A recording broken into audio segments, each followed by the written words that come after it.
it is. First change on the menu, Katie, for 50 years. 50 whole years. The McDonald's classic has never changed before, but now you can order it as a double. A double fillet of fish? Yeah. Are you kidding? But our very own Ronald McDonald, Phil Vickery, says, why order when you can make your own at home?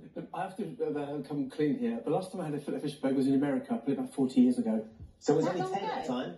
It was, still it quite that new. good? It was quite new. You're sharp. It was that No, good, no, right? I thought I was sharp. Here it is.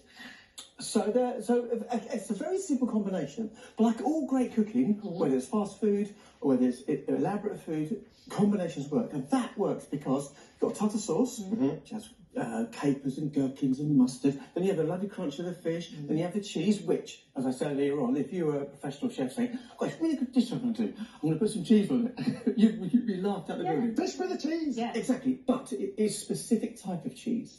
Okay, so it has to be that sort of cheese. Processed cheese. Yeah, Now I've got plastic cheese. recipe how to make that. We should do it one day. Right. It's really cool. Anyway, Plastic cheese. plastic cheese. And is it the same as the squeezy cheese? No, you you get? have to slice it. You have to slice it. John Cena was talking about how much he loves his fish and chips now, but Yeah. tartar sauce was his thing, dipping Yeah. his fish in the tartar sauce. Right, we'll come on to that because I'm very specific about that. Are you? Okay, there we go. Right, here's the fish. So I'm using pollock here. Now, when I was a young chef, pollock and coley were cat food. Cat food. It was cheap fish. You couldn't even give it away. Now it's up with the haddock and cod on price. It's actually quite expensive. All fish expensive, but a little goes a long way. Okay, so here we go. So I've sliced these into pieces. Now, I think the McDonald's one is about 75 grams. Okay. That's what they work on. So two is about 150. Right. Most times in restaurants, when you're doing protein, you always work on 175 grams as an average. Okay. There we are. So the only thing I'm going to do is slightly different with the coating. Theirs is their crumbs slightly finer. I use panko Japanese breadcrumbs because I think you get better crunch. Yeah. And they don't hold on to so much oil. Oh, great. So you get them slightly less oily. The only thing I would say is most people put flour, egg and whatever. I'm using corn flour. Now, because if you're buying frozen fish or meat, when you actually defrost them, the cells break down. It's called water migration. And so it can be very watery and your batter will never go crisp. Ah. So if you put in corn flour first, get all this off. Give it a little Okay. slap. This is starch. Slap your pollock. So when starch, so it's not on my jeans. I heard you brought a mop to clean that up afterwards. But when you finish go off there, you can come clean it. I mean, it's the cheek of it. Coming in here, slapping your fish, flour everywhere. Cheeky. Shall I carry on? Everywhere. So do it again. But that's really quite important that you get that off because you don't get excess. But what that does, that seals the fish, really get heat, and it keeps the moisture in, so it won't boil. Stop laughing at me. Egg, and into your panko breadcrumbs. The thing about panko breadcrumbs is because it's quite chunky. They are chunky. You only need to do it once. Okay. If you want to go twice, that's fine, but you will end up with a really, really thick coating. And bear in mind, a lot of McDonald's ones they do are all frozen anyway, so they get from frozen. Yeah. Now, got some hot oil in there, very hot oil. Really? Be careful. And what I'm going to do is just drop this into the. Careful. Be careful. Like so. Little sizzle. Absolutely fine. Okay, then you cook it for 3 to 4 minutes each side, and then let it set, and it'll be absolutely fine. That's actually quite warm, so we'll just turn that over. We do have a fire extinguisher in the studio, don't we? Just in case. Oh, Wow. You worry too much. It's all fine. Wow. It's all fine. There we go.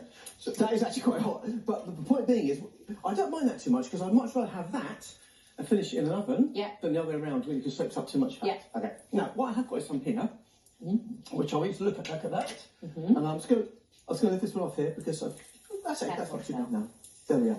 So you'll see the panko. Yes. Now, joking aside, I reckon that's probably still raw on the inside. But you leave that for 5 minutes at internal temperature. Only needs to get to 40 degrees. Wow. There you go.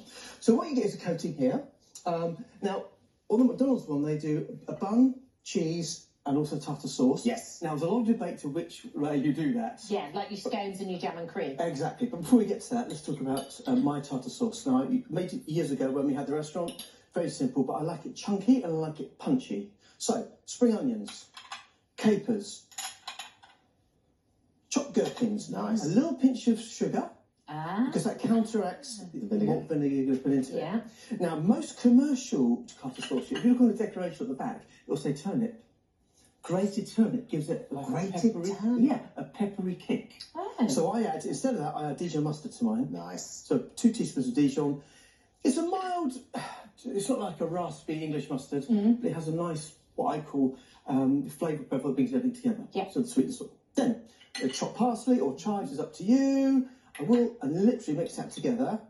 I want it nice and chunky. Now, the great thing about tartar sauce is it keeps for ages because it's all in vinegar. Jam jar? Yeah, In jam the jar. fridge? Even that comes in the Oh, really? I'll keep 4 weeks in the fridge. No Four problem. weeks? Of course it will. It's all preserved. Not in our house. Be on everything. Consumption. For a second. Right, now, here you go. There's your burger buns. Yeah. Now, I'm not a lover of the sweet burger buns. These are brioche. Yes. I'm a bit old-fashioned, so I like the sesame ones. And when Ray Kroc started McDonald's in 1954 or whatever, Yeah. the original burger was a burger, which was sesame, 2 patties, a fries and a drink. It was 250 calories. Really? That's all it was. In actual fact, it was relatively good for you. It was. Than it was now. These days it's not. Yeah. We're not going there. But anyway, plastic cheese. Yes. You can open that because it's a bit of a nightmare.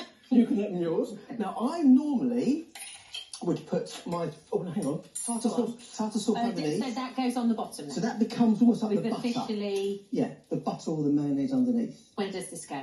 On the top of that? Right, it's up to you.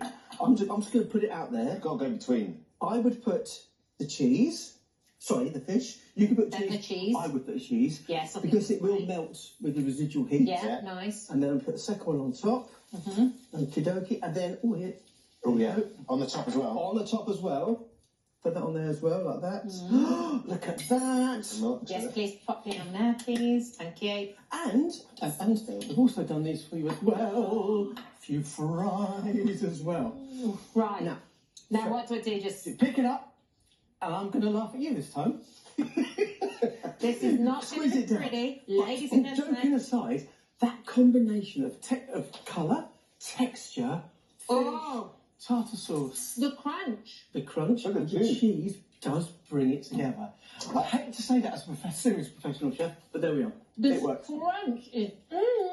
So there you go. And that tartar sauce in there as well, the chunky tartar Yeah, sauce. but it's quite acidic. Yeah. But as I said to you, I'm a bit sort of sweet bun. Does it work? Does it not? I prefer this one. Oh, do you? Oh, okay. I like this. This is the not sweet, right? Just a quickie. If you would do this at home, egg and breadcrumbs, put in the freezer, cook them frozen, that'd be absolutely fine. Amazing. Happy Thank birthday you. to the Fillet O'Fish. 50 years. Yeah, can't believe that clown knew what he was doing, didn't he? What, Phil? Yeah. Oh, All the details. Well, today's recipe, go to our free this morning. Yeah, this is absolutely...